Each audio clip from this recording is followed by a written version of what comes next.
안녕하세요, 디빌레라 여러분. 엊그제 입춘인 것 같더니 벌써 우수입니다. 절기에 맞게 또 월요일부터는 뭐 사나흘 동안 계속 비가 온다 그러네요. 우수절기에 맞는 것 같습니다. 이제 본격적인 봄이네요. 제가 지난 시간에부터 이제 우리 정명운동의 일환인 교육개혁에 대해서 얘기를 쭉 해가고 있는데, 어, 오늘도 교육개혁에 대해서 먼저 좀 하고 또 다음으로 넘어가겠습니다. 저는 교육개혁에 대해서는 아주 과감한 개혁이 필요한데, 이건 뭐 진짜 개혁 정도가 아니죠. 우리나라는 교육제도 자체가 공교육부터 잘못되니까 이게 이제 사교육으로, 어? 그 공교육에서 부족한 점을 또 사교육에서 채워야 되고, 이런 이게 사회적으로 악순환이죠. 저는 저는 이렇게 생각해요. 일단 대학이 아닌 초등학교 때부터 중고교, 특히 중고교에서는 음, 우선 시험 제도, 학교에서 하는 뭐 학력고사니 뭐 이런 그런 것까지도 포함입니다. 그런데 일단 시험도 시험 제도 자체를 좀 바꿔야 되고, 그 다음에 석차를 없애야 된다고 생각해요. 이 학교에서 석차 매기는 게 이게 참 뭐라 그럴까, 공부 잘하는 녀석이나 못하는 애나 똑같은 스트레스죠. 이게 이제 거기서부터 우열을 가리게 되니까, 이게 초중고 때부터 벌써 이 우열이 가려지면은 사회가 어떻게 되겠어요? 이거는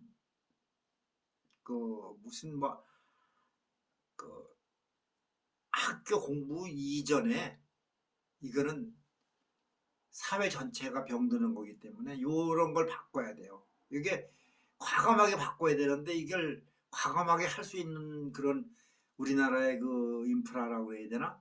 시스템이나 이런 게 없고, 그 다음에 전부 사실 나 몰라라 하는 거죠. 누가 하겠지도 않아. 이거는 그냥 엄두를 못 내고 있는 거지. 이게 수십 년 내려온 학습 방법이라고 해야 되나? 그런데 이래 갖고는 우리가 국제 경쟁력에서 뭐 이길 수도 없을 뿐더러, 난 다시 한번 얘기하지만 우리나라가 정말 지구상에서 멸종되는 거 아닌가, 난 이런 걱정해요. 우리나라 인구도 자꾸 주는 데다가 뭐 다들 그래요. 뭐 우리나라 뭐 물건이 세계적 뭐 글로벌 어쩌고 그러고, 머리가 좋은 민족이니 뭐냐 하는데, 솔직히 그건 듣기 좋은 말이지 그렇지 않다고 봅니다. 세계적으로 저는 우리나라 사람이 머리가 좋다, 두뇌가 뭐 뛰어나다, 지능이, 이거 나 사실 공감하지 않아요. 뭐 기계나 모든, 저를 또 그렇다고 해서 뭐 너무 열등감 부추긴다고 또 야단치진 마세요. 저는 냉정하게 얘기를 하는 거예요. 그러니까 일단 이제 학교에서 석차 페이지를 석차를 폐지해야 돼. 그래서 그리고 학과는 이 대학 때처럼 교양 과목 있잖아요. 교양 과목을, 뭐 그건 교양 과목은 필수적으로 이제 들어가겠죠. 그래, 교양 과목 외에는 뭐 우리가 천편일률적인 그런 수십 개 되는 그 과목을 그렇게 할 게 아니라, 교양 과목 뭐 외국어하고 그래서 포함해서 몇 개 있을 거 아니에요. 그렇게 해놓고, 그 다음에 학생 개개인별로 이제 적성을 먼저 알아야 되겠죠. 적성과 그런 이제 특기 뭐 이런 거를 알아가지고 일찌감치 그 분류가 돼야 돼요. 그래서 교양 과목 끝나고 나면은 하루에 뭐 2시간이나 3시간 오전에 교양 과목을 한다든가 뭐 예를 들어서 그러면 이제 자기가 좋아하는 과목을 할 수 있게끔 강의실도 옮겨 다니고 대학처럼 그렇게 돼야 된다고 생각해요. 중고교도. 그래야 이게 일찌감치 이제 자리를 이렇게 잡아야 그럼 어렸을 때부터 이 소질이 이제 애들이 그 개발이 되는 거잖아. 그러면 자연스럽게 대학 가서도 내가 지난 시간에도 얘기했죠. 대학도 아주 들어가기 편하게 만들어줘야지. 대학 공부하고 싶은 녀석은 대학 가는 거고 또 대학 가기 싫거나 아니면 뭐 사정으로 인해서 못 갈 것 같으면은 좀 쉬었다가 또 뭐 직장 생활 하다가 갈 수도 있는 거고 어쨌든 대학 들어가는 그 과정이나 그런 관문은 아주 개방을 해줘야 돼요. 그래서 진짜 직장인들이라면 누구나 들어가기 쉽게 인터뷰 좀 하고 기본적인 소양만 좀 어느 정도 갖춰지면 그 다음에 학점 못 따면은 졸업 못 하는 거지. 그렇게 만들어야죠. 그게 참 저는 이 교육개혁에서 가장 시급하고 우리가 중요한 것이라고 나는 아주 강조합니다. 확신하고.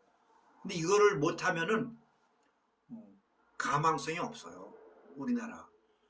그러면 또 한 번 얘기하는데 이걸 누가 해? 이게 일 개인이 해서 될 일이 아니잖아요. 이 사회적인 공감대가 형성이 되려면은 왜 있잖아요. 뭐 바람을 잡아야지. 분위기 자체를. 그러면 언론, 매스컴 이런 데서도 그렇고 이렇게 그렇다면 또 그게 누가 움직일 거야. 그래서 어떤 우리의 그 위대한 지도자, 정치적인 지도자가 나와야 돼.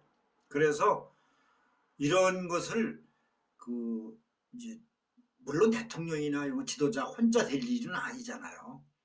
그러면 자연스럽게 이제 그 전문가들을 모아서 머리를 짜서 우리나라 교육개혁에 대해서 정말 뜻을 모아서 한번 밀어붙이는 거야. 그런 획기적인 어떤 계기가 만들어져야 되는데 사실 제가 이런 말을 하고도 이게 실현 가능성이 있겠는가. 난 사실 좀 우려되고 그래서 단계적으로 뭐 제가 지난 시간에도 그 수능 같은 거 폐지하자 뭐 이런 얘기도 했잖아요. 그런데 우리나라는 시험이 결국 좋은 대학 들어가서 좋은 직장 가는 과정을 만드는 시험이잖아요. 그래 갖고는 안 돼요. 그리고 우리나라 사람들은 어려서부터 그렇게 이제 제도화된 그런 이제 뭐 기계적으로 암기식으로 그런 공부만을 강요하다 보니까 이게 타이밍을 놓친 거지. 그 한참 이제 뭐라 그래야 되나 그 창의성 이런 것들이 이제 막 개발이라 그래야 되나 개발이라 그래야 되나 그렇게 돼야 될 연령대에서 이게 그냥 사그러드는 거야. 써먹지도 못하고 10대 때 이런 것을 자기가 하고 싶은 자기 그 아이디어 이런 그런 거를 무한대로 한번 뻗칠 수 있게끔 해줘야지. 그래야 대학 나와서도 그렇고 대학을 안 가도 그렇고 그런데 이제 제가 얘기하는 것은 또 이 교육개혁이라는 것은 결국은 이게 정치인이 뭐 노동 쪽이니 결국은 또 맞물려 가는 거잖아요. 그런데 제가 뭐 정치 얘기는 안 한다고 그랬잖아. 근데 정치 말고 교육에서 이렇게 이제 아주 획기적인 방식으로 이게 개선이 된다면은 이게 이제 서서히 뿌리를 내리면서 산업체로 넘어가는 거잖아요. 결국은. 그러면 나는 산업체 노동개혁도 지금 우리나라에 아주 시급한 문제거든요.